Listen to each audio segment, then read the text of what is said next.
नमस्कार। नेपाल परिवेशको दिनभरको खबरमा यहाँहरूलाई हार्दिक स्वागत छ। अब लागौं दिनभरका देशभरका समाचार विस्तारतर्फ। तुलसीपुरमा आज बिहान अज्ञात समूहले सिलिन्डर बम विस्फोट गराएको छ। तुलसीपुर 6 अटो भिलेजदेखि तलतिर गाईपालन फर्मदेखि पश्चिमतर्फ पातुखोलामा अज्ञात समूहले सिलिन्डर बम विस्फोट गराएको हो। आज बिहान 7:30 बजेतिर बम विस्फोट गराएको आवाज आएको हो। घटनास्थलमा सिलिन्डरका टुक्राहरू फेला परेका छन्। निर्वाचनको मिति नजिकै गर्दा चुनावलाई लक्षित गरेर त्रसित गराउन अज्ञात समूहले विस्फोट गराएको हुन सक्ने प्रहरीले अनुमान गरेको छ। घटनामा अरू कुनै क्षति भने भएको छैन। राष्ट्रिय मानव अधिकार आयोगले चुनाव स्वच्छ, निष्पक्ष र भयरहित वातावरणमा सम्पन्न गर्न सुरक्षा निकायलाई आग्रह गरेको छ। यही फागुन 21 मा हुने प्रतिनिधि सभा सदस्य चुनावको सुरक्षा व्यवस्थाको तयारी तथा मानव अधिकारको संरक्षण सम्बन्धमा सरकारका 4वटै सुरक्षा निकायका प्रमुख तथा पदाधिकारीसँग छलफल गरी आयोगले भयरहित वातावरणमा चुनाव सम्पन्न गर्न आग्रह गरेको हो। आयोगका सहायक प्रवक्ता श्यामबाबु काफ्लेले सुरक्षा निकायका प्रमुख तथा अधिकारीसँग छलफल गरी सुरक्षा व्यवस्था चुस्त बनाउन आग्रह गरिएको बताउनुभयो। कार्यक्रममा आयोगका सदस्य सचिव, नेपाली सेनाका रथी, नेपाल प्रहरीका महानिरीक्षक, सशस्त्र प्रहरी बल नेपालका महानिरीक्षक र राष्ट्रिय अनुसन्धान विभागका प्रमुख लगायतको उपस्थित रहेको थियो। छलफलपछि आयोगले सुरक्षा निकायलाई आवश्यक संचार, सुरक्षा र यातायात लगायत चुनावी सुरक्षा सम्बन्धी सामग्रीको यथोचित व्यवस्था मिलाउन पनि सरकारलाई निर्देशन दिएको छ। आयोगका अध्यक्ष तप बहादुर मगरले मतदाता, उम्मेद्वार, पर्यवेक्षक, अनुसन्धानकर्ता तथा चुनावमा खटिने सम्पूर्ण कर्मचारीको सुरक्षा व्यवस्था र मानव अधिकार संरक्षणका लागि भएका कार्यहरू सम्बन्धमा जानकारी गराउन आग्रह गर्नुभएको थियो।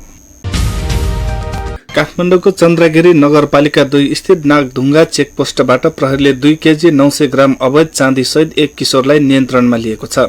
जिल्ला प्रहरी परिसर काठमाडौँका अनुसार मंगलबार बिहान 4 बजे वीरगञ्जबाट काठमाडौँतर्फ आउँदै गरेको बापर 019006 ख 5529 नम्बरको यात्रुवाहक बसलाई जाँच गर्ने क्रममा उक्त परिमाणको चाँडी फेला परेको हो।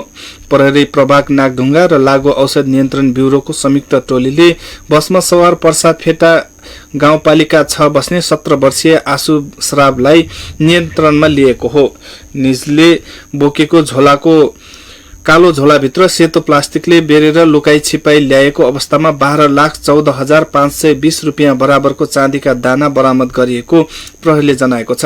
पक्राउ परेका श्रावलाई थप अनुसन्धान र कारबाहीका लागि त्रिभुवन विमानस्थल भन्सार कार्यालय गौचर पठाइएको जिल्ला प्रहरी परिसर काठमाडौँका प्रवक्ता एवं प्रहरी उपरीक्षक पवन कुमार भट्टराईले जानकारी दिनुभयो।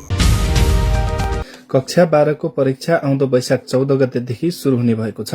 राष्ट्रिय परीक्षा बोर्डले आज परीक्षा तालिका सार्वजनिक गरेको हो।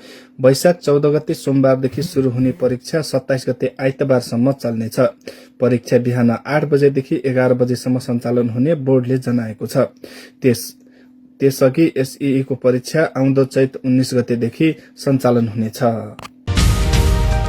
महेन्द्र राजमार्ग अन्तर्गतको गोरुसिंगे बनगाई सड़क खण्डको जंगल क्षेत्रमा पर्ने ड्राई नाला नजिकै शंकास्पद वस्तु फेला परेको छ। स्थानीयवासीले सड़क छेउछाउमा बेवारिसी अवस्थामा राखिएको वस्तु देखेपछि प्रहरीलाई खबर गरेका थिए। त्यस लगत्तै इलाका प्रहरी कार्यालय गोरुसिंगेबाट प्रहरी टोली खटी उक्त क्षेत्रलाई सुरक्षा घेरामा राखिएको छ। जिल्ला प्रहरी कार्यालय कपिलवस्तुका प्रहरी नायब उपरीक्षक रितेन्द्र कुमार सिंहले शंकास्पद वस्तु फेला परेपछि आवश्यक सतर्कता अपनाएको बताउनुभयो। उहाँका अनुसार अहिले नेपाली सेनाको बम डिस्पोजल टोलीलाई खबर गरिएको छ र टोलीले सुरक्षित रूपमा डिस्पोजलका लागि आवश्यक तयारी गरिरहेको छ। सड़क आसपासका सर्वसाधारणलाई केही समयका लागि उक्त क्षेत्र प्रयोग नगर्न अनुरोध गरिएको छ। अवस्था सामान्य भएपछि मात्रै आवागमन पूर्ण रूपमा सुचारू गरिनेछ, सिंहले बताउनुभयो। घटनाबारे थप अनुसन्धान भइरहेको प्रहरीले जनाएको छ।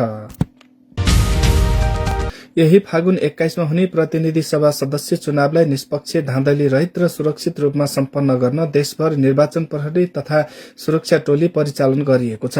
काठमाडौँका प्रमुख व्यापारिक केन्द्रदेखि गाउँ गाउँमा निर्वाचन प्रहरी अर्थात म्यादी प्रहरी सहित सुरक्षाकर्मी खटिएका छन्। निर्वाचन प्रहरी नीलो वर्दीमा देख्न सकिन्छ। नेपाल प्रहरीले उनीहरूलाई सुरक्षा घेरामा मात्र सीमित नराखी नागरिकसँग गर्ने व्यवहार, भीड़ नियन्त्रण र चुनावी आचार संहिता पालनाका विषयमा समेत प्रशिक्षण निर्देशन दिएको छ। चोकचोकमा खटिएका म्यादी प्रहरीलाई सम्बन्धित क्षेत्रका प्रहरी निरीक्षक र हवलदारले स्थलगत रूपमै कामको प्रकृति बुझाइरहेका छन्। यसअघि नेपाली सेना सहित सबै सुरक्षा निकाय चुनावी सुरक्षा प्रयोजनका लागि खटिसकेका छन्। यसैबीच निर्वाचन आयोगले दिएको समय सीमा अनुसार दलहरूले हिजोदेखि चुनावी प्रचार प्रसार थालेका छन्।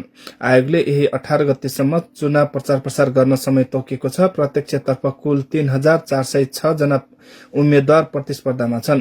उनीहरूले आफ्नो निर्वाचन क्षेत्रमा घर दैलो, कोनसभा लगायतका चुनावी प्रचार प्रसार तीव्र पारेका छन्।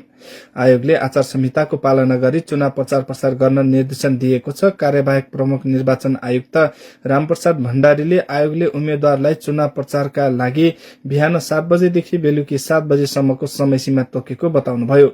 आयोगले हात हतियार वा विस्फोटक पदार्थको प्रदर्शन वा प्रयोग नगर्न, आर्थिक प्रलोभन नदेखाउन, सार्वजनिक भोज आयोजना नगर्न र त्यसमा सहभागी नहुन पनि आग्रह गरेको छ। गएको भदौ 23 र 24 गतेको प्रदर्शनमा घाइते भएका 200 जनाको वर्गीकरण गरिएको छ।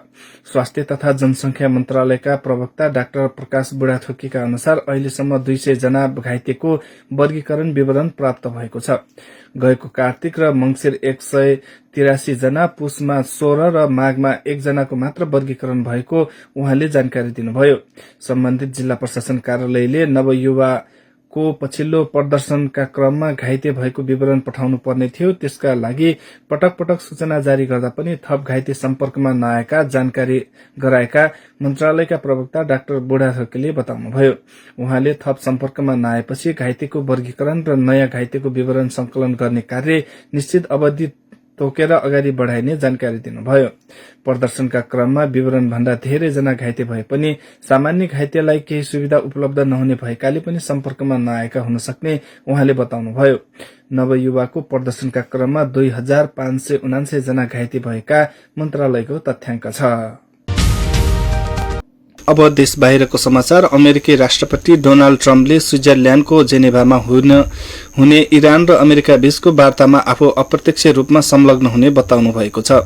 एयरफोर्स वानमा पत्रकारसँग कुरा गर्दै ट्रम्पले आफू वार्तामा अप्रत्यक्ष रूपमा संलग्न हुने बताउनु भएको बीबीसीले जनाएको छ। ओमनको मध्यस्थतामा अमेरिका इरान दोस्रो चरणको आणविक वार्ता आज जेनेभा हुँदैछ।